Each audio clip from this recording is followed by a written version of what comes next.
Au nom du révérendissime Père Général Abdallah Hachim, supérieur général de l'ordre libanais maronite, et chancelier de notre université, je me fais une immense joie de saluer Son Excellence M. Gebran Bassil, ministre des Affaires étrangères, représenté par Son Excellence M. Louis Lahoud, directeur général du ministère de l'Agriculture. Son Excellence le député, très cher ami Chaoui Dakash, Madame Valérie Vion, conseillère régionale aux affaires de l'agriculture auprès de l'ambassade de France au Liban, révérend père et membre du conseil de l'université, M. Jean-Marie Oran, directeur général de l'OIV, M. Zafir Chaoui, président de l'Union viticole libanais, représenté par le capitaine Habib Karam, président du comité des relations publiques à l'UVL, les chers viticulteurs libanais, les chers invités internationaux, vous tous ici présents, et nos chers étudiants. Le premier discours que j'ai prononcé en tant que recteur, fraîchement élu, était pour la 3e conférence du vin libanais tenue en 2016. Donc, je ne serai pas dans l'exagération à dire que la célébration du vin libanais jalonne mon mandat et lui confère une saveur particulière. Et le premier miracle que Jésus-Christ a accompli, c'était à Cana en Galilée, lors d'un mariage où manqua soudainement le vin, pour sauver la joie des nouveaux mariés et celle de leurs parents. Il est intervenu pour transformer l'eau en bon vin exquis et surnaturel, pour réjouir le cœur de tous les invités et donner l'avant-goût du temps éternel. Cela nous rappelle ce que le grand prophète Ésaïe, au 8e siècle avant Jésus-Christ, a raconté sur la terrible désolation quand le vin venait à manquer.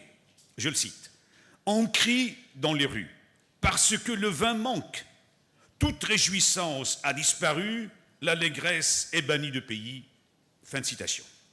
C'est dans ce sillage que s'inscrit l'ingénieuse idée que notre Père général Abdallah Hachim a eu en lançant le projet de Hadiar pour la production d'un vin bio portant les saveurs de nos différents terroirs, enivré par les beautés splendides de nos montagnes et de nos vallées. Peut-être la femme de lettres française Colette avait-elle raison de dire, je la cite, « Seule dans le règne végétal, la vigne nous rend intelligible ce qu'est la véritable saveur de la terre. » Fin de citation. Vient s'enchasser dans cet espace analytique le proverbe français suivant, « Toujours le vin sans le terroir ». Il serait également utile de faire remarquer ici que la Bible, tout en reconnaissant les bienfaits extraordinaires du vin, aussi bien au plan thérapeutique qu'au plan émotionnel, avertit toujours contre les excès dangereux et mortels, insistant avec intransigeance sur l'extrême pondération, en disant « un peu de vin réjouit le cœur de l'homme ».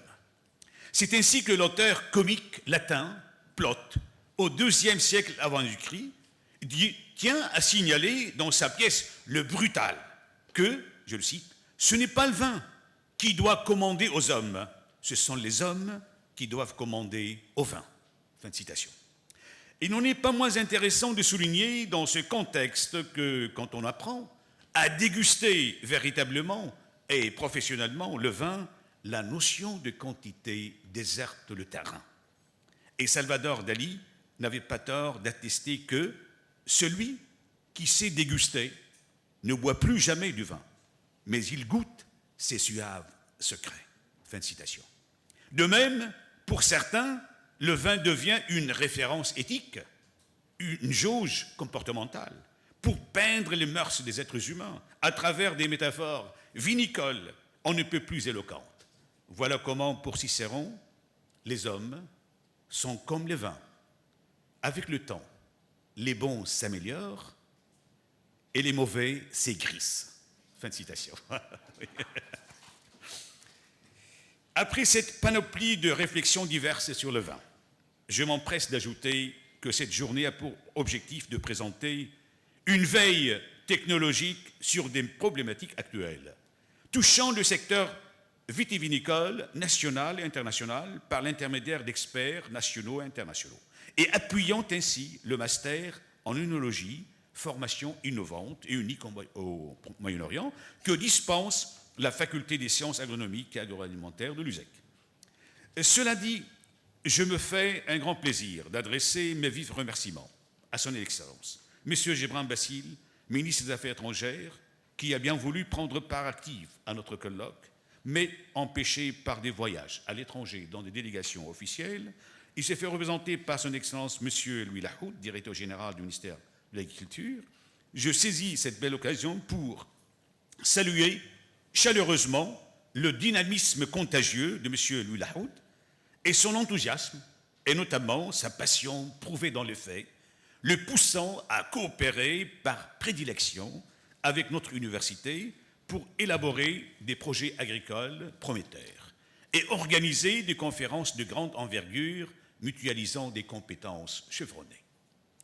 Mon témoignage de gratitude va de même à l'Organisation internationale de la vigne et du vin, à l'Union vinicole du Liban, à l'Institut national de la vigne et du vin et au groupe de travail de génie des procédés œnologiques, créé en 2017 par une initiative de l'équipe de génie des procédés de l'Institut des sciences de vigne et de vin, dont l'USEC est membre fondateur.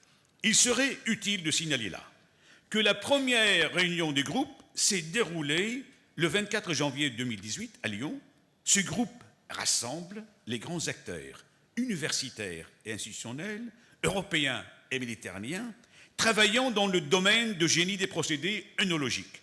Le but de ce groupe est de favoriser les collaborations entre les différentes universités et centres de recherche en organisant des réunions de travail régulières dans le but de faire émerger des idées de projets et faire progresser les connaissances dans le domaine par la complémentarité et la synergie des compétences des différents membres.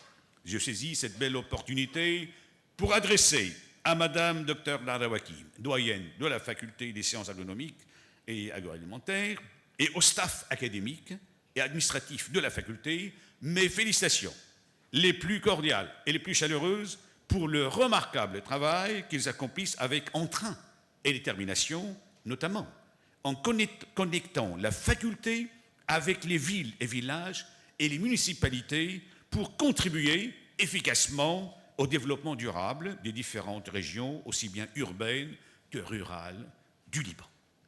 Mon témoignage de reconnaissance, je le dis à cœur joie, à tous les éminents conférenciers et intervenants, venant de loin et de près, qui vont grandement enrichir les actes de notre conférence. Mes remerciements les plus sincères s'adressent également à toutes les instances ici présentes, aussi bien militaires que civiles, autant académiques que médiatiques, lesquels nous ont énormément réjouis, enthousiasmés par leur soutien moral, nous entraînant de la sorte à aller toujours de l'avant dans l'exploration des domaines de savoir indispensables pour le bien-être et la joie de l'être humain. Merci de votre écoute.